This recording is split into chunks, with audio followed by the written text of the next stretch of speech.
My website is finally up and running. I'm super excited for everyone to see it.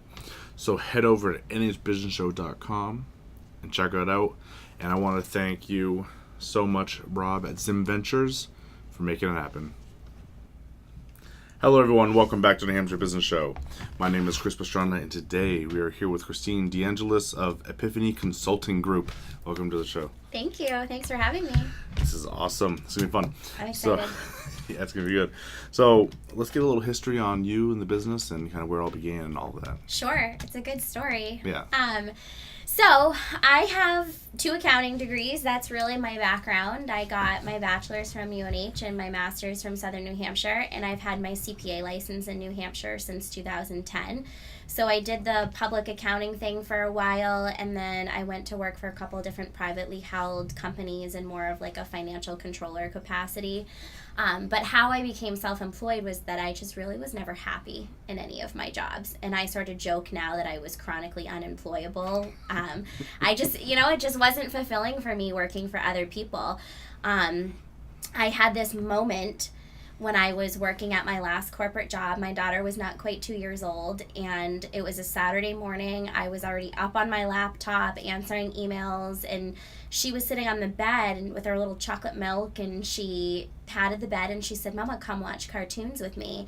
And it was like an actual moment of my whole life flashing before my eyes, and me thinking to myself, I'm missing all of this. I'm missing all of this with my kid, and it's for a job that I'm not happy at. Yeah. So I started to kind of get the wheels turning of, can I really, work for myself? Can I make this happen? And I started Epiphany. The name comes from that story and that moment where I actually had an epiphany and just said, I don't want to do this anymore. I don't want to work for other people. I want to be able to design my life around what I want, and that's to have the flexibility to be home with her, but also to earn a living. So I started my practice the beginning of 2016. So it's actually our 2nd anniversary this week. Awesome. Yeah, and sort of the rest is history. Like, it was working at the kitchen table for the first few months, and we just moved into our 2nd office in downtown Dover. So that's awesome. Yeah, thank you. It's been great. Congratulations on the new office. Thank That's you. Always a fun moment. It is. It'll be more fun when all the boxes are unpacked. Yeah. Then you realize how much stuff you've accumulated. Yes. Yes, absolutely. So that's really cool, because we kind of mentioned a little beforehand, like there's a lot of different types of consulting. Yeah. And some people, like myself particularly, when I go into a business to kind of like consult, it's more I work with the owner on owner issues, like how they're feeling and stuff like that. I don't handle business stuff, so it's really cool to see that. Yeah, that's really the key to people being successful. And the business owners, there's a lot of work to be done there a lot of the time. And I say that like from my own perspective too, just because I know how much personal development I've had to go through to continue to get where I'm at. It's a full-time job almost to continue working on yourself, your management style, your goals, your vision, how you're interacting with people, how you see your business. And we all see our business differently than the outside perspective sees our business, because it's our baby. Yeah. You need that outside perspective from somebody. But what I did with Epiphany was I noticed, the difference between working in public accounting and then privately, like within an organization. There's this sort of gap with small businesses where, everybody has somebody that does their taxes for them, or they might have a bookkeeper, but they're only really talking to these people a couple times a year, like especially their tax person. I hear this all the time. I have somebody that does my taxes, but I only talk to them once or twice a year. So you don't have somebody that's actively trying to help you grow your business. Yeah. And the other thing that I noticed is that CPA firms traditionally have this historical perspective. They're always looking at your business from the point of view of what happened last year. So what's already happened, and not from the perspective of where are you trying to go next year, that prospective point of view. Yeah. And as an entrepreneur, you have to be on top of the prospective point of view all the time. It always has to be what's next? Where's the revenue coming from next month, next year? How are we growing? So I sort of formed Epiphany to focus more on that and more what I call CFO level services. So taking like that financial executive point of view that's supposed to be doing your budgeting, your forecasting, your revenue growth strategy, all of those things for you, but making it available to a small business owner on a not full-time basis so that they can afford to have that in their business. Yeah, that's super cool. I say that because accounting is not super cool. It's not. It's so not. And I remember like the one accounting class I took in college, I was like, this is awful. Miserable. Yeah. I was the one person that loved it. Yeah. So that's great for me. But yeah, it's not, even I tell people, I'm like, listen, full disclosure, I don't like to do my own bookkeeping too. I'm always a couple of months behind too because it's not fun and it's not revenue producing for you. And that's where I think a lot of business owners get stuck with those administrative responsibilities is because these aren't revenue producing things. So they're not fun to do. However, they're the foundation of your business. If you don't know where the money is coming and going from, you aren't able to even decide, where do I go next? How do I grow in the future? That's totally true. Oh, man, that's funny. Let's see here. So why consulting? Because, you would kind of said you work traditional accounting type things. Yep. What was the drive, with the exception of the epiphany moment with your daughter, where you're like, let's help businesses. Let's take on that role. Yeah. Like, where did that drive come from? Through the years, I've just seen so many different types of businesses and different types of industries. Working for different CPA firms, I was exposed to a lot. I grew up in New Hampshire, which is been probably like the epicenter of small business in this country. Like, we have a very high ratio of small businesses, locally owned, self-employed entrepreneurs compared to other states. So I knew there was a big market there of people that owned these types of businesses, and I really just wanted to see them succeed and have the opportunities the same way that I wanted to have them. I wanted to be able to make my own schedule and not miss things with my kid, not miss the dance recital or not be able to, not have to worry if I had to go homesick with her in the afternoon. And there's tons of these small business owners out there that are doing this for whatever reason. It might be family, it might be something else, it might be that this business has been passed down for generations. And I just want to see them have whatever opportunities they want or need for their own lives. So was really just driven to help them see growth and succeed because I was, and I loved it, and I didn't want to see somebody else fail if it was something that I could have helped them with. But a lot of times people kind of look at this type of consulting, they look at CPAs and tax planning, and they do the same thing with lawyers. They look at it and they automatically think that there's this giant price tag attached to it, and they don't ask for help because they don't think that they can afford to pay for it. Yeah, that's usually the crux of it too. Like, well, they don't think they can afford it, when in reality it's kind of one of those things you probably should be affording. Yeah. Yes. I've talked about this a lot. The same thing with attorneys is that there's just certain things that ultimately, if you really want this to be a long-term successful thing, you've got to sort of put your money where your mouth is a little bit, and there's certain things that you can't cut corners on. And this is, unfortunately, even though it's not fun, this is one of them, because you just don't have good financial data to make future decisions if you don't have somebody helping you professionally to do it. And I say that, like, I know what I'm good at and what I'm not good at. And I'm not good at doing my own marketing. I don't have time to be sitting there writing my marketing campaigns. Like, I'm not a lawyer, so I know what I'm good at, and I'm willing to pay people to do the things that I'm not good at because I do want my business to be successful long term. Yeah. Well, it's true, because marketing and sales, and then it's like, I would say accounting, and then law is kind of those areas where You really don't want to mess them up, and you kind of need to be driving money into them to push the business. And those are all areas where it costs a lot of money to fix something and a lot less money to do it right the first time. Yeah. I've seen some situations where I'm like, oh, you should have called 6 months ago. This would have cost you less money to fix. But, I just want people to feel like they have that available to them and that it's not going to like sink them cost wise. Yeah. That's a really good approach. I like that. And I see a lot of that in entrepreneurs, especially the ones I talked to on the show, where a lot of what they created was almost like a necessity for the business, but they want to do it in a way that is affordable for small businesses. Because big businesses, they can throw money at, a CFO. Whatever problem they have, Yeah, but I say it all the time, small businesses, they don't have the marketing budget of Coke. So I started a show like this where I don't charge people to come on and tell their stories and all that stuff so they can get out there. Like there are those services that a lot of times they can't afford otherwise. Yep. And I think that's awesome. Yeah, thank you. One of the things that I did to make it non-traditional is because I found my clients were doing this a lot, like when I recommend you need to get a lawyer involved with this, or I work with a lot of startups, and that's one of the biggest things I get pushback on is when I get to the point where I'm like, okay, now you need to get a lawyer involved. They shy away from the price tag because the traditional model of us billing was always like a retainer and then hourly, and that scares people. You feel like you're writing a blank check and you don't know what you're getting.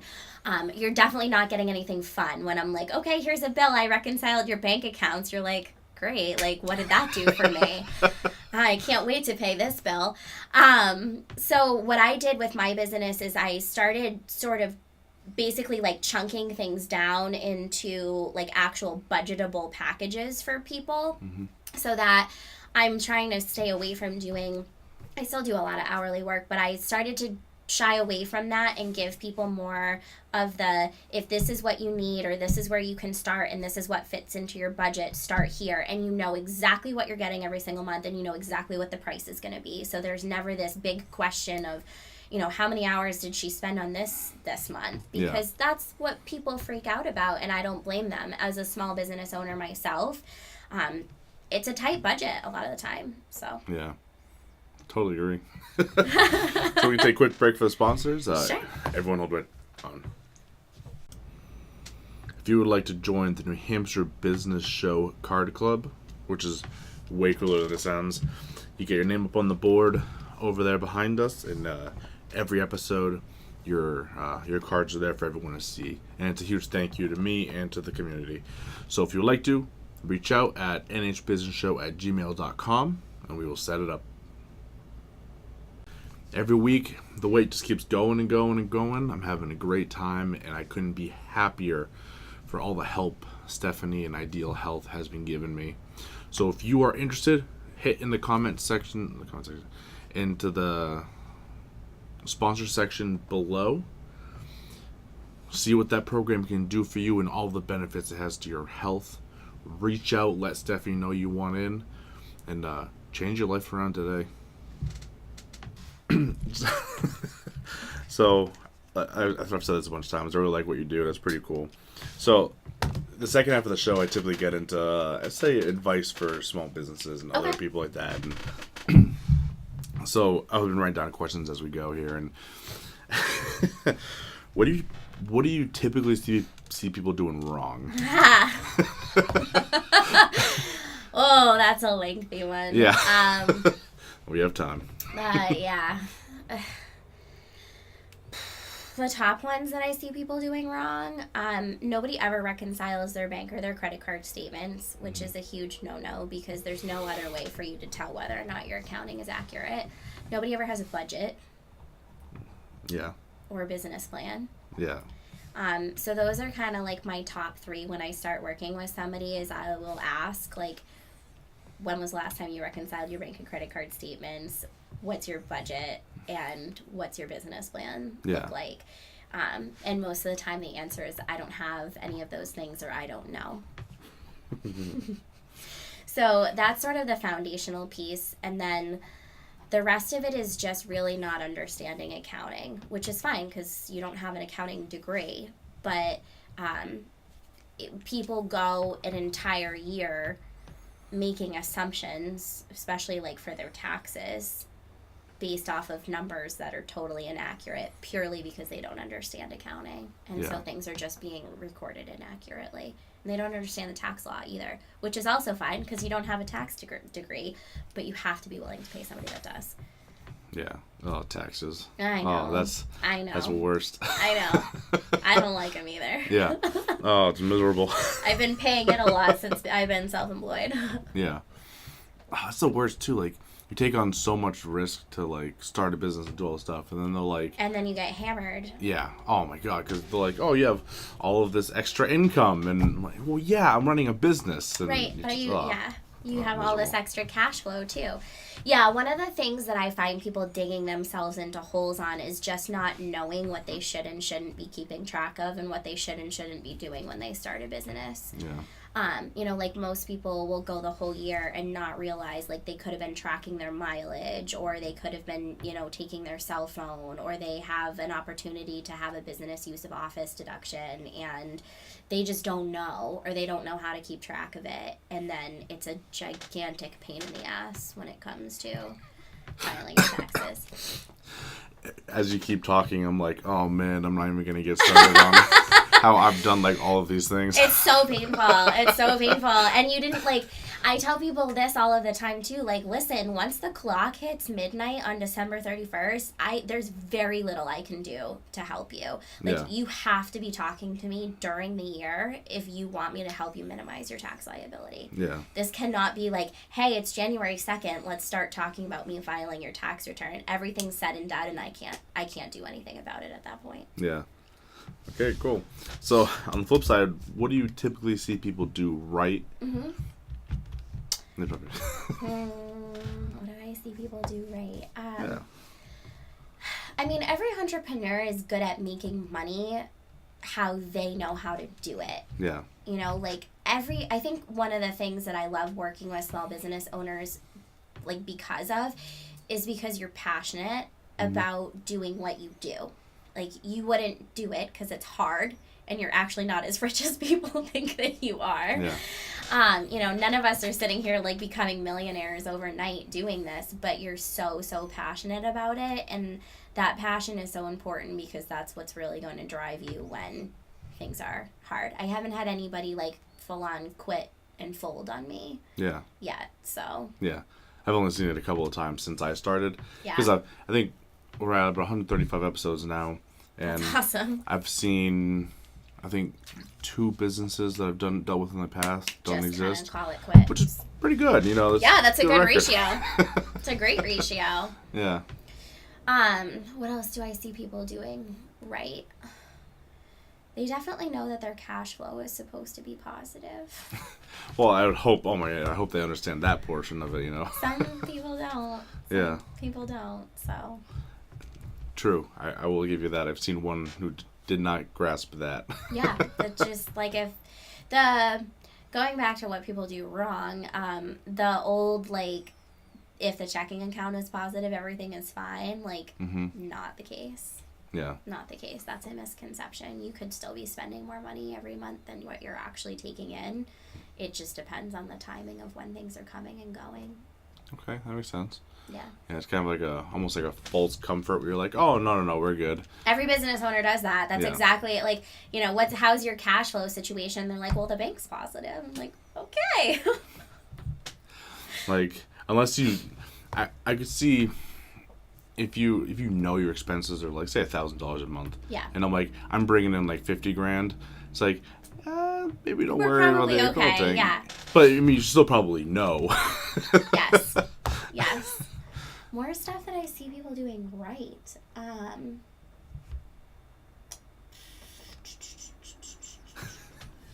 know, I'm so trained to focus on what people are doing wrong. It's the part that comes up a lot, especially in finances, that because it's so confusing and crazy, and it's so easy to mess it up. Yeah. That just a couple numbers wrong here and there, and hiring me is always something that I consider doing something right. There you go. Yeah. And so I had something I was going to ask. At what point, say things are kind of starting to spiral out of control? Like, kind of, at what point should they be stopping and be like, okay, I need to get help? That exact moment when you're like, okay, maybe I need to get help. If you literally are not keeping up with doing your bank reconciliations every single month and you don't understand what your potential tax liability is, that's already the point where you need to start talking to somebody. Doesn't necessarily mean that you need that you need to hire me to do your books, or that you need to talk to me on a weekly or monthly basis, but you're probably at the point where you need a little bit of oversight. So like even once a quarter to make sure that things are going. Because like I said, I can't fix anything after the fact. I can only fix it pre-deadline. Oh man, yeah, we're gonna have to talk. Perfect. Yeah, that's funny. But so people that want to reach out to you, learn more, get your help, how do they do it? Yeah, so Facebook is always a great way to reach out to me. My Facebook profile is public. My email address, and you can always call. Good old-fashioned phone call. Yeah. I return all my voicemails within 24 hours. Awesome. Cool. So, thank you guys so much for watching. This has been a lot of fun, and as fun as accounting can be, I guess. Right? So, for anyone that needs help, reach out. It's always a good thing to, again, get right. So. Yes, absolutely. It's much easier to do it right the first time than it is to try and go back and fix it. Yeah. Awesome. So, we're going to roll out the last word from our sponsors. Everyone have a great day. I had a friend reach out today and asked me for my recommendations on what he should be doing to prepare himself to become an entrepreneur. So I told him the same thing I tell all of you. Sales training, sales training, sales training. And because you're a part of the New Hampshire Business Show community, you get 25% off the Lemoore training system, which is what I recommended to my friend earlier. And that's NHBS25, and the link over to the program is in the description below.